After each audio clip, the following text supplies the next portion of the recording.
finished by the boys, but two other scholars from Harvard who put the whole thing together. Two boys, his mother Mary Sylvana Bergart, and his cousin. Picture C is a picture of a boy and not a girl. That was Dr. Du Bois when he was 4 years of age. This is a picture of Dr. Du Bois, his first wife, Mrs. Nina. A picture of him in the academic grounds getting to him by the University of Accra. Let me take. Yeah, this is what I heard.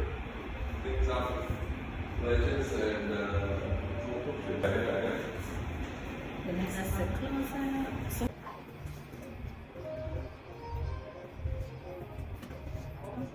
The male died 18 months later. And this was a couple who used to frequently visit him. That symbolizes the blood shed by our forefathers in the struggle on his journey to Ghana. He put them in cases and had them shipped by sea. It's recorded that Dr. Du Bois read every single book on this room before he passed away. And also, The number again? 1,500. And also in this case, we have a collection of books written by the Du Boises.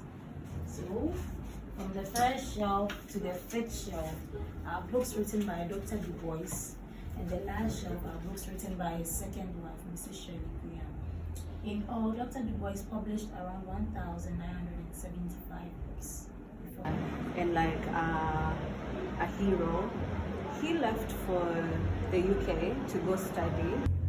really, but never finished, can now be handed on to others for endless days to be finished while I rest. One thing alone I charge you, live and believe in life. Always human beings will live and progress to greater, broader, and fuller life. The only possible death is to lose belief in this truth, simply because this greater end comes slowly, just because time is long. It's good. Thank you very much. Yeah, the final resting place of Dr. Du Bois and his second wife, Mrs. Shirley. Sorry. We have the gravestone of Dr. Du Bois and the final ashes of Mrs. Shirley Graham.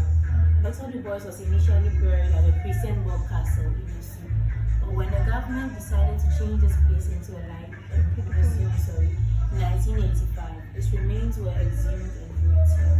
So over here we have Dr. Du Bois' final remains. On his gravestone we have some 3 samples.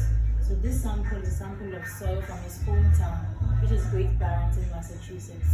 Whenever he missed his home in Ghana, the soil served as a means of comfort to him. In here we have samples of soil from the graves of his first family. So Dr. Du Bois' first wife, his son, and his daughter. We have samples of the soil on their grave over here. And over here is a sample of water. In our part of the world, we believe that a dying man's most important resource is water, because the journey from the land of the living to the land of the dead is very long, and on that journey we don't have any water. So it's customary that you give a dying man water to drink before he passes away. Unfortunately, Dr. Du Bois passed on in his sleep.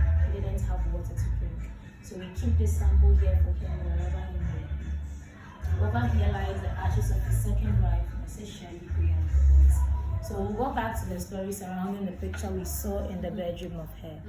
In 1966, there was a military coup d'etat in Ghana. So the democratic government of Nkrumah was toppled down by a military junta. So the NRC, the National Redemption Council, took over state affairs. Nkrumah, being our president, was exiled. Mrs. Shirley, his advisor, was asked questions pertaining to wherever he was. She refused to give the information until she was kept under arrest in this house for 3 to 4 months. She later on told that she was unsafe, so she decided to flee Ghana. So she fled Ghana by the help of a few people and went to a symbol of unity, peace, and togetherness of the people. We might not have the voice in our time, we might not have Pan-Africanist like Nkrumah, Alice Selassie, and most of the others around here. But we have the lessons and the life they left behind, something which reminds us that we should always foster peace and unity, not just between Africans but between all races, and to continue to fight for the values and morals they believe in. So this brings us to the end of our tour. Thank you very much for coming. Thank you. So you can take in a few pictures here before we